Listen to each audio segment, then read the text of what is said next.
Hello বন্ধুরা, কেমন আছো? আমি নতুন একটা রেসিপি নিয়ে চলে এসেছি। টমাটম দিয়ে ডিমের রোল করব। এবার কি কি লাগছে দেখে দিচ্ছি, চলো। এই যে 2 পিস ডিম আছে, এই 2 পিস ডিমটাকে আমি একটা এক ধারে বাটিতে হলুদ কুসুম রাখছি আর এক ধারে সাদা। আর এইখানে একটা টমাটমকে এই গোল গোল করে কেটে মাজুর অংশটা কিন্তু বাদ দিয়ে দিচ্ছি। এখানে একটা কাঁচা লঙ্কা আছে, পেঁয়াজ কুচা আছে।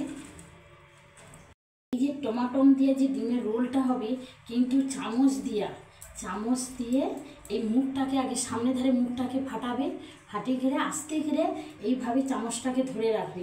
তাইলে হলুদ কুসুমটা ভিতরে থেকে যাবে আর সাদা অংশটা এখানে পড়ে যাবে। কত সুন্দর দেখো, আমার এখানে একদম হলুদ কুসুম নেই।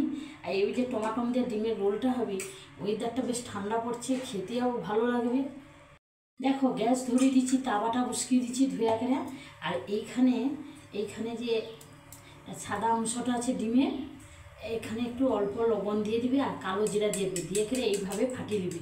খুব সুন্দর দেখো। এইবারে এই টমাটম দিয়ে ডিমের রোলটা খেতে এত ভালো লাগবে। দেখো, তেল দিয়ে দিচ্ছি, সরিষার তেল পরিমাণ মতো।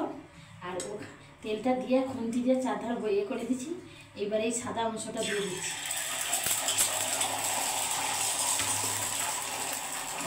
দিয়ে এইভাবে টেনে নিতে হবে। আর এইভাবে আমি টমাটমগুলো দিয়ে দিচ্ছি এক পিস করে। এভাবে টমাটমটা দিয়ে দেবো। দেখো, আর একটু কিন্তু তেল দিয়ে দেবো, আর অল্প একটু তেল দিয়ে দিচ্ছি। এই টমাটমটা 5 পিস টমাটম দিয়ে দিচ্ছি। এবারে এই যে টমাটমের মাঝখানটা ফাঁক, আমি 1 চামচ করে হলুদ অংশটা দিয়ে দিচ্ছি। খেতে কিন্তু খুব ভালো লাগবে চায়ের সাথে, ব্যালকনিতে। এইভাবে টমাটমের ভিতরে আমি হলুদ অংশ দিয়ে দিচ্ছি। এবারে কাঁচা লঙ্কাগুলো দিয়ে দিলাম, এইভাবে কাঁচা লঙ্কাগুলো দিয়ে দেবো। আর এইভাবে তার উপরে পেঁয়াজটা দিয়ে দেবো। দেখো, পেঁয়াজ কিন্তু সবগুলোই পেঁয়াজ দিয়ে দিবে কাঁচা লঙ্কা দেওয়ার পরে পেঁয়াজ দিয়ে দিবে। এবারে এই যে হলুদ ডিমের কুসুমটা, হলুদ অংশটা, এইটাই চারধারে বড়ারটা দিয়ে দেবে। দেখতে কত সুন্দর লাগবে। এটাই কিন্তু একটু লবণ দিয়ে দিবে। দেখ কি সুন্দর লাগছে ডিমের অমলেটটা। দেখো, হালকা আঁচে কিন্তু ভাজবে।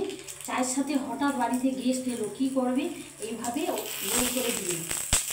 দেখো, আমি এক পিস উল্টে দিচ্ছি। এবারে আবার এক পিস